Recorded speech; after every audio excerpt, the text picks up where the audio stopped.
to Unhinged Magi! Okay. We're back. Another good video. Yep, it's going to be fantastic. This is another best worst video. Yep, it's going to be a failure and it's going to be a winner. Yep. It's crazy. One of each for each one of us. That's right. That means there's 4 topics, kind of. Yep. Yeah, who should go first? Should we? Well, okay.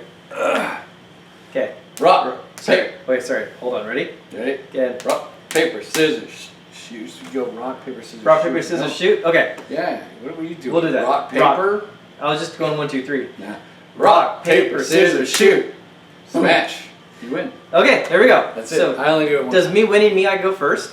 I should don't have know. specified that. You get to I get choose. to pick. You go first. All right, cool. I'm going to talk about failure because failure is always an option.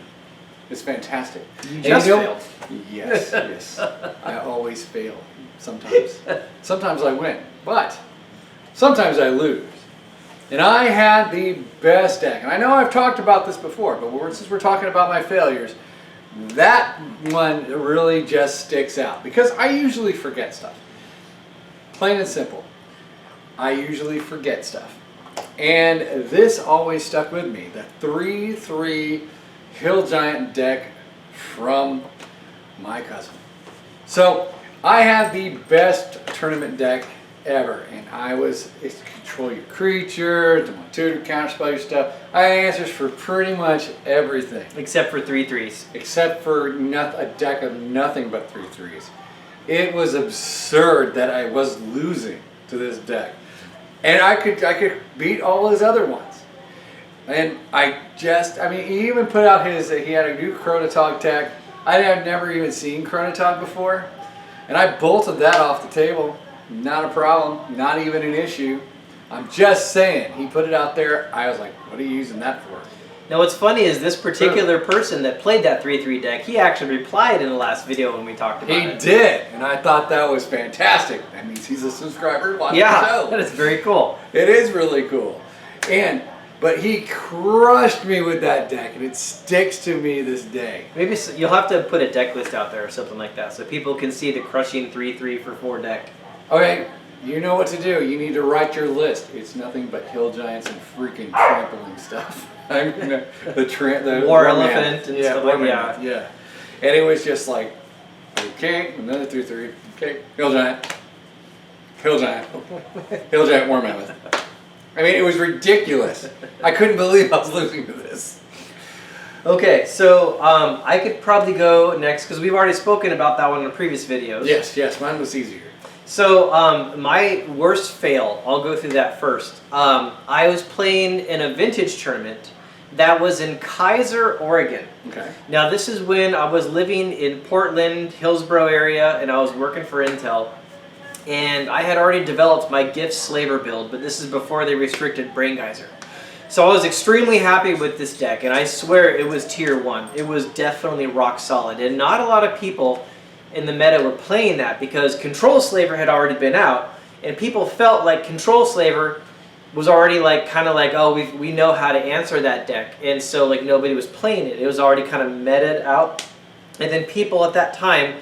The World Gorger Dragon deck was really big. The one that would use Animate Dead on a World Gorger Dragon and get this infinite stack of bringing everything into play untapped, and then you tap it and do something else, and it would just infinitely recurse until you could actually pull out a win. That was a big deck, and also the Mishra's Workshop stacks type decks were pretty big, and so it was that was kind of the meta around vintage at the time. So I joined this vintage tournament, and first place is an Ancestral Recall. Holy. So I was all excited about it. Well, you should have been. Yeah, and so I practiced a bunch. I had my sideboard all set, and I blew through the qualifying rounds and made top 8. And then in my first game of top 8, I actually ended up playing against the guy that ended up winning the tournament. So I was on Gift Slaver and he was on Stacks. And we both trade off, I can't remember the order, but he won a game and I won a game. And I'd sideboarded, I figured out how to beat Stacks. And the answer, by the way, was Wasteland. He didn't expect Wasteland. As soon as he put out his Mishra's Workshop and stuck a Trinisphere on the board, I just wasted his Workshop. And then he was stuck underneath the Trinisphere as well. And that slowed the game down enough to get enough draws. As soon as I could get on top of it, I could start laying lands and moxes and build up my mana base faster. So, and there was a game that was like that. I think on one game, I remember the way it went. Like on game 1, I beat him. On game 2, he beat me because he had a choke, which is destroy. I think it was Destroy All Islands. He had sideboarded that in. He played choke and just blew up all my blue mana, and then he did it right off the bat, and I was stuck. There wasn't any way I could respond at that point. Game 3, that's when he got the Trinisphere out on turn 1, and then I wastelanded it, and we both took all these turns. Now, this is why this was the worst lose ever. Now that deck, that Gift Slaver deck, it has the 5 Moxes, it has the Lotus, it's got the Soul Ring, had a Mana Vault, had a Mana Crypt, and even had Darksteel Citadel. So I don't know if you guys are counting the number of fingers, but I'm counting 10 fingers here. That's an awful lot of artifact mana. Now the setup was, after I wasted that initial land, the game drew on very slowly for a while. I got a Goblin Welder on the table, and every time he tried to do something, I was screwing with his board state with Goblin Welder, not allowing him to get an advantage. All I needed to do was draw 1 artifact mana. Just 1. Because I had a Mindslaver in the graveyard. I had an active Goblin Welder on the table. All I needed to do was draw 1 artifact I could put on the table, and then I could use it to weld the Mindslaver onto the table, and then I could activate it and the game would be done.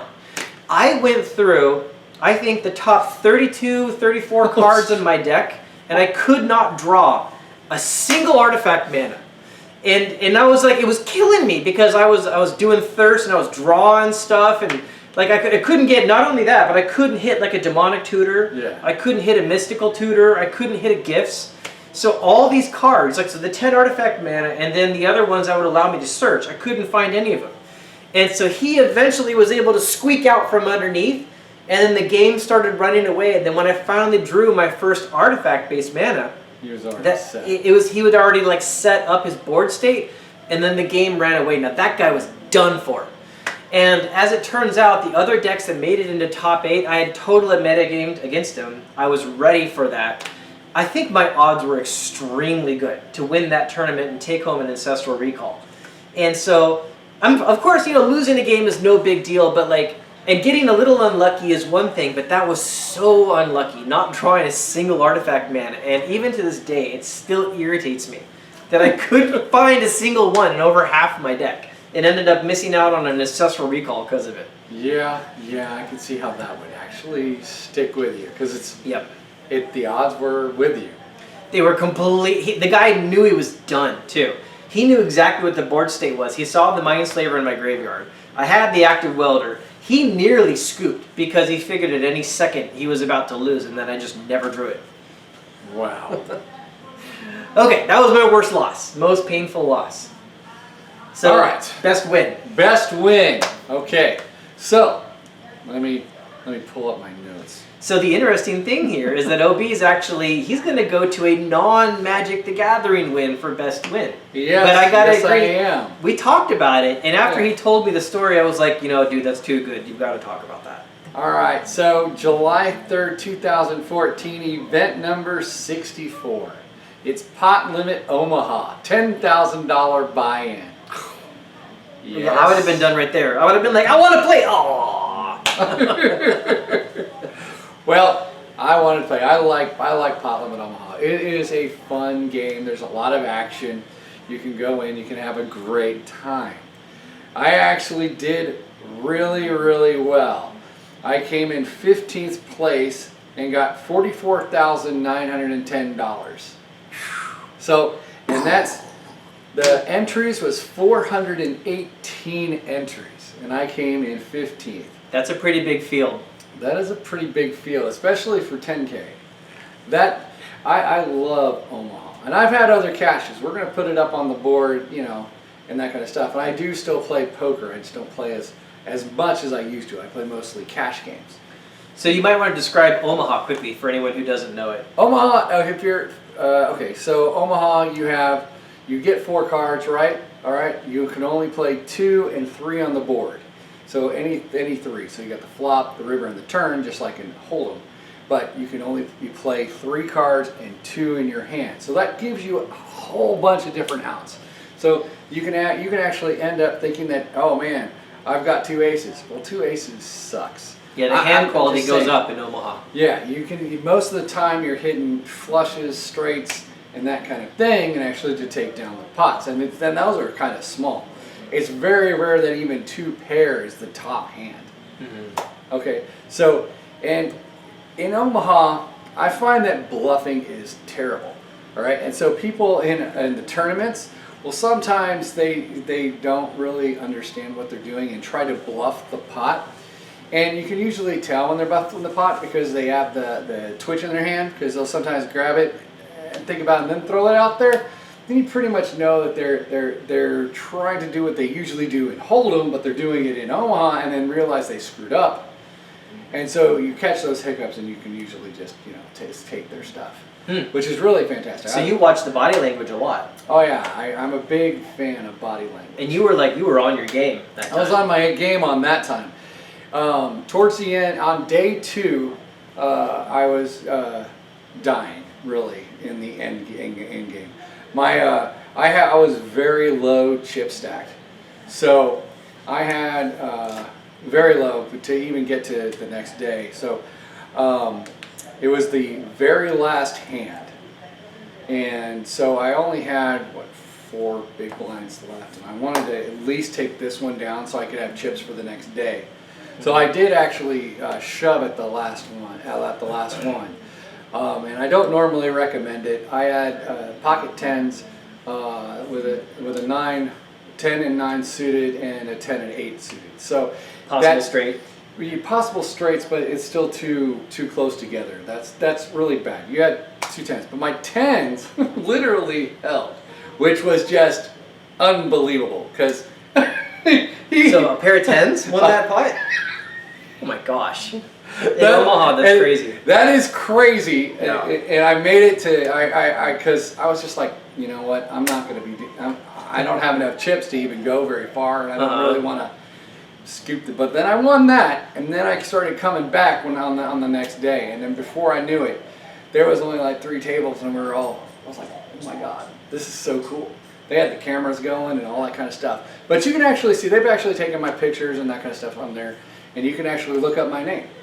Wow. So it's actually kind of fun, and I do enjoy it. I've played over at the Hard Rock as well, out here, and I've done pretty well in their tournament field. I mostly play cash. Okay, so I'm not like, let's all go play tournaments and make a bunch of money, because that usually doesn't happen. Yep. I am one of those people that want to win.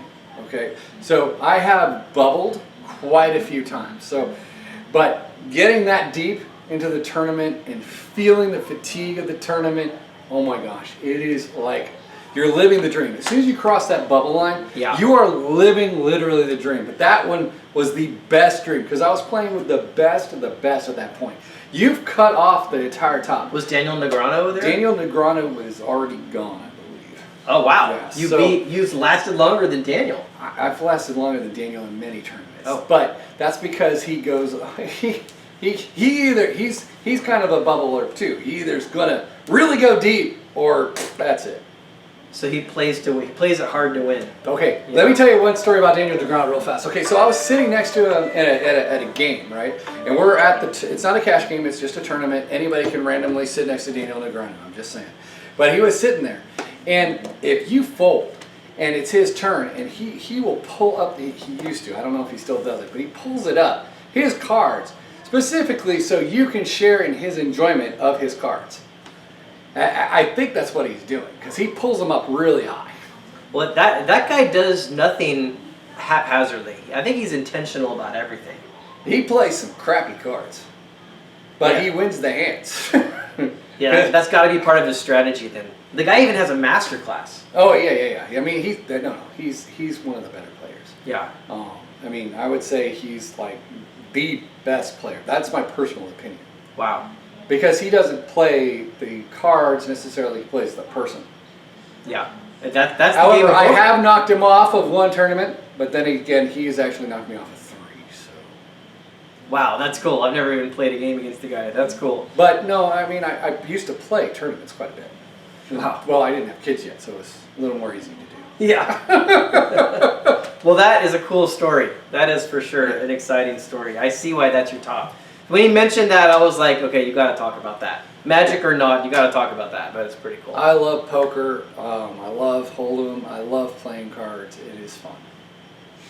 Okay, so my top story, it's actually, I didn't actually win the final game, but it's my top because of the experience. Like you were talking about the experience. Oh, yeah. And so my top experience ever was actually in 2000, I think it was 18, when I took second place in Vegas at the Old School Championship. And the reason why this one was really big, it's because, you know, the wins you remember the most and the times you remember the most aren't necessarily the times when you just win. It's sometimes when you're surrounded by people that you care about, your peers, and like your friends get to be there. Like when I was in high school, I used to do track and field. And like all your friends would come out of high school, like after school, they would watch the meet go on. So my friends would watch me like high jump and long jump and stuff. And I remember that being so much fun that when you hit college, it's like you're getting better times, better heights, but it's like nobody's watching and it just wasn't as much fun.